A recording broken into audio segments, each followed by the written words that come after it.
Sweetheart, let me ask you something, and I want you to be honest with me, not with me, actually, be honest with yourself, because I can't see you through the screen, though wouldn't that be something? I want you to think about the last time you really, truly wanted something. Not just a passing wish like, I'd love a free coffee today. No, I mean something that kept you up at night.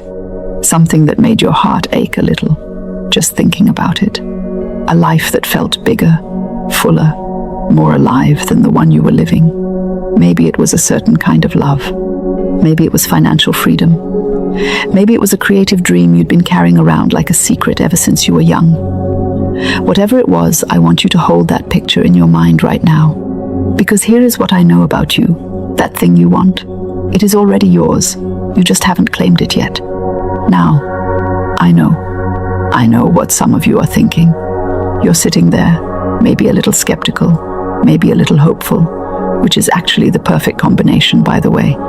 Skeptical and hopeful is basically the recipe for every great discovery ever made, and you're thinking, okay, sure, it's already mine. Is it going to float through my window tonight while I sleep? And to that I say, probably not through the window, darling. The universe is efficient, but it does prefer a door. But I am being completely serious when I tell you that the life you have been imagining for yourself is not a fantasy. It is a blueprint. And today, we are going to talk about how to actually build it. Not with vague advice. Not with empty positivity that makes you feel good for 10 minutes and then evaporates the moment something goes wrong. No, we are going to talk about real, practical, spiritually grounded tools that will help you shift the way you think, the way you speak, and the way you move through this world, so that everything you desire can find its way to you. And before we go any further, I want to acknowledge something. Some of you have tried this before. Some of you have written your affirmations, made your vision boards. Maybe you even put a picture of your dream house on your ceiling. So it's literally the first thing you see in the morning, and still, nothing seemed to change. And that experience made you feel one of two things. Either foolish for trying, or like the universe has some kind of personal grudge against you specifically. And I am here to tell you that neither of those things is true. You were not foolish, and the universe is not out to get you. What likely happened is that you were given the recipe, but nobody explained why the ingredients work. Or more importantly, what happens when one of them is off. And that is what we are fixing today. So let's begin at the very beginning, because that is almost always the best place to start. Every single thing that exists in the physical world, every building, every book, every relationship, every bank account, every piece of music, every meal, every single one of them began as a thought. That is not a metaphor. That is literally, factually, undeniably true. Before the chair you are sitting on existed in your home, it existed in someone's mind. Before the city you live in had roads and bridges, someone imagined them. Thought precedes form, always. This is not a spiritual opinion, this is just the order of operations of creation. First the invisible, then the visible. First the idea, then the thing. Now, here is where it gets interesting. If thought precedes form, then the quality of your thoughts, the consistency of your thoughts, the emotional charge of your thoughts is determining what forms in your life. Not eventually, not theoretically, right now, continuously. Every single moment of every single day, your inner world is casting a mold, and life is pouring itself into that mold and handing you back exactly what fits inside it. This is the law of attraction in its most basic form. Like attracts like. What you hold in your mind with feeling and with faith will eventually, and sometimes very quickly, show up in your physical world. The problem, and here is where most people stumble, is that most of us are not consciously choosing what we hold in our minds. We are running on autopilot. We are replaying the same fears, the same doubts, the same old stories we inherited from our families and our failures. And we are wondering why life keeps serving us the same plate of disappointment. You cannot attract abundance while your inner monologue is a running commentary on how broke you are. You cannot attract love while your deepest belief is that you are fundamentally unlovable. You cannot attract opportunity while your dominant thought is that nothing ever works out for you. It is not that the universe is punishing you. It is that the universe is agreeing with you. And the universe is extremely agreeable. It says yes to everything. Yes to your fears. Yes to your faith. Yes to your doubt. Yes to your desire. It does not judge. It simply reflects. Think of it like a radio frequency. If you want to listen to a jazz station, you have to tune your dial to the jazz frequency. You cannot tune to static and expect jazz to come through. And many of us are walking around tuned to the frequency of worry, of lack, of this probably won't work. And we are baffled, genuinely baffled, that jazz is not playing. The good news is that you can change the station. You can change it today. You can change it right now. In fact, in the next few minutes, if you are willing. Now let's talk about the 3 channels through which you do this changing. Because it is not enough to just think positive. Goodness knows, if it were that simple, we would all be living our dreams by now, and this video would be unnecessary. No, there are 3 specific areas where the work happens, and if you understand all 3, you will never feel lost in this process again. The first channel is your words. I cannot overstate how powerful your words are. Not just the words you say out loud to other people, but the words you say to yourself, constantly, in the privacy of your own mind. Your words are like decrees. They are like little commands you are sending out into the field of life. And the field of life, bless its heart, has no sense of humor about this. It takes every word literally and begins arranging circumstances accordingly. When you say, I am always so unlucky, life thinks, wonderful, let's keep that theme going. When you say, nothing ever works out for me, life says, noted, I'll make sure of it. When you say, I could never afford something like that, life says, absolutely, we'll make sure that remains true. It is not being cruel. It is just listening very, very carefully. So the practice, and this is a real, concrete, actionable practice, is to begin catching your words. Not to beat yourself up when you catch a negative one, but just to notice it and then to immediately replace it. This is called an affirmation. And I know that word has gotten a slightly eye-roll-worthy reputation. But stay with me, because when used correctly, affirmations are not fluffy nonsense. They are a rewiring of your dominant mental pattern. The key to an affirmation that actually works is that it must feel true enough to take root, and it must be stated in the present tense. Not, I will be prosperous someday. The universe doesn't live in someday. It lives in now. So you say, I am open to infinite prosperity, or unexpected income flows to me from unexpected sources, or I am magnetic to everything that is good. You don't have to fully believe it at first. That's the thing people misunderstand. You don't start with belief, you start with willingness, and willingness is enough to open the door. There is a wonderful little experiment you can try right now, and I encourage you to actually try it and not just watch this video and nod thoughtfully and then go back to your regularly scheduled worrying. Say these words out loud. Say, I am now ready to receive all the good the universe has stored up for me. Say it. Actually say it. Out loud if you can. In your head if you must. Notice what happens in your body when you say it. Notice if something shifts, even slightly. That little shift, that is the door opening. The second channel is your imagination. Your imagination is not a toy. It is not something you outgrew when you turned 10 and started worrying about taxes. Your imagination is one of the most sophisticated creative tools you possess, and the universe responds to it with remarkable enthusiasm.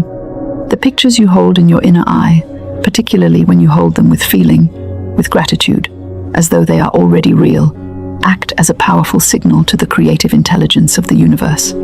This is why visualization works. Not because you are tricking yourself, but because when you vividly imagine your desired life, you are actually practicing the vibration of that life.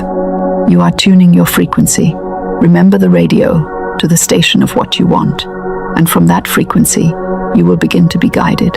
You will notice things you didn't notice before. Opportunities will appear that were invisible to you when you were vibrating in lack and worry. People will come into your life who can help. Doors will open. sometimes in the most absurd and delightful ways. Here is the practice. Once a day, it doesn't need to be long. 5 minutes is genuinely sufficient. Close your eyes, and in your mind, step into the life you desire. Not as an observer watching it from outside, but as a participant living it fully. What are you wearing? Where are you? Who are you with? How does it feel in your body to live this life? Breathe it in. Feel the gratitude of it. Let yourself feel genuinely happy in this imagined scene. And then, and this is important, let it go. Don't clutch it anxiously. Don't immediately follow it up with, "But this will never happen." Just feel it, appreciate it, and release it. The releasing is part of the process. It is an act of faith.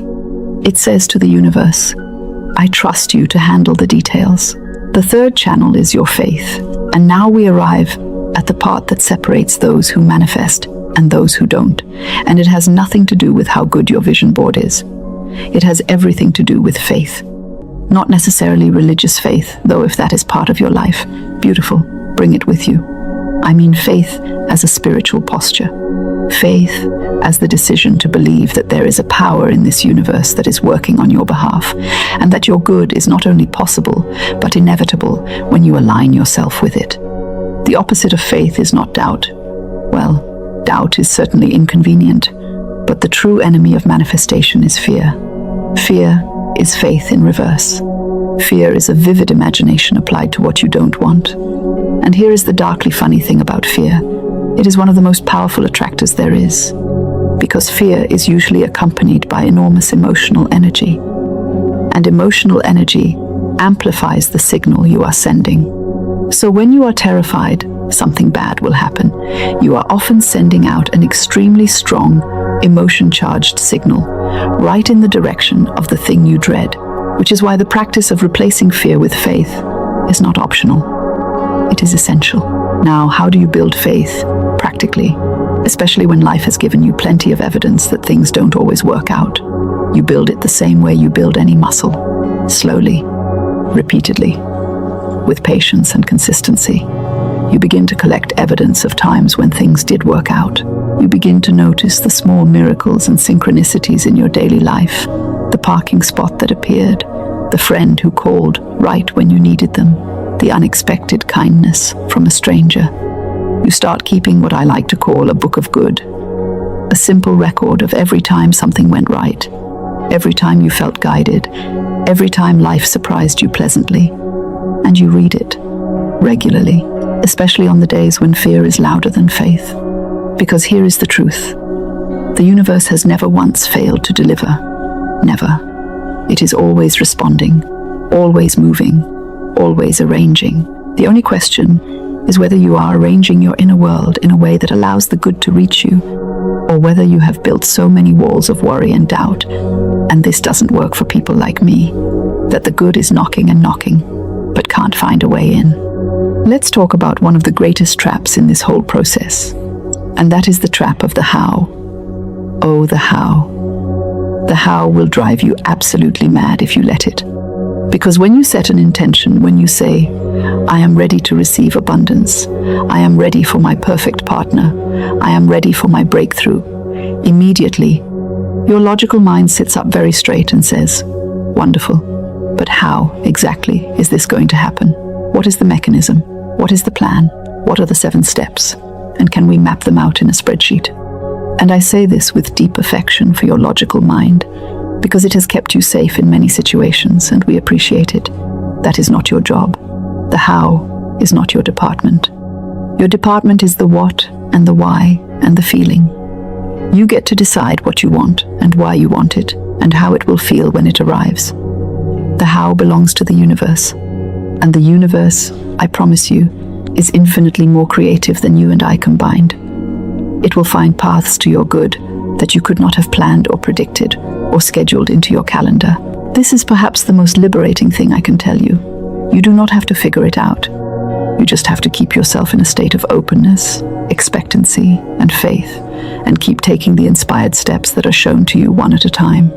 Not all the steps, just the next one. And then the one after that. The whole staircase does not need to be visible for you to take the first step. In fact, it usually isn't. That is precisely what makes it an adventure. Now let us talk about the role of action, because I know some people here, the universe handles the how, and they think that means they should sit on their couch in a state of radiant receptivity and wait for a suitcase of money to arrive. And while I deeply respect the couch as a spiritual location, that is not quite how this works. Action is important, but the key is that it should be inspired action, not desperate action. There is a profound difference between these two things. Desperate action comes from fear. It is frantic. It is grasping. It is driven by the belief that if you don't force something to happen, nothing will. Inspired action comes from faith. It feels lighter, more natural, more aligned. It is often a small step that your logical mind might dismiss as too simple or too obvious. It is following a nudge, a gut feeling, an unexpected idea that drops into your mind, and it consistently leads somewhere good.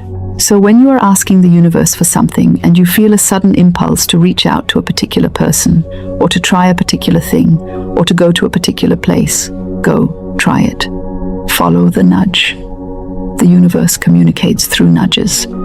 It speaks in whispers before it speaks in shouts. Your job is to be quiet enough, trusting enough to hear the whispers.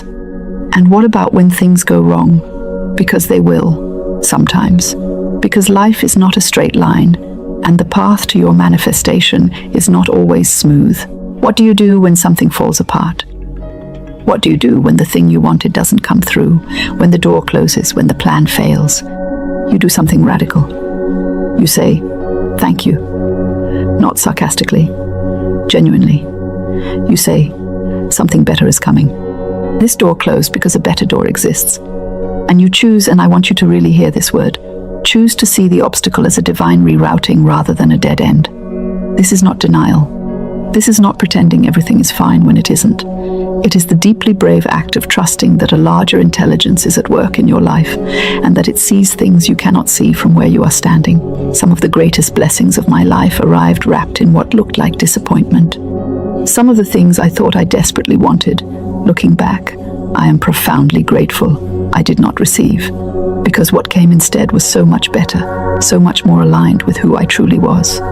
The universe is not just giving you what you ask for. It is giving you what you are ready for. And sometimes it is preparing you first. And the preparation can feel uncomfortable. That discomfort is not punishment. It is expansion. Let me give you a simple framework to take home with you today. I call it the 4 pillars of manifestation.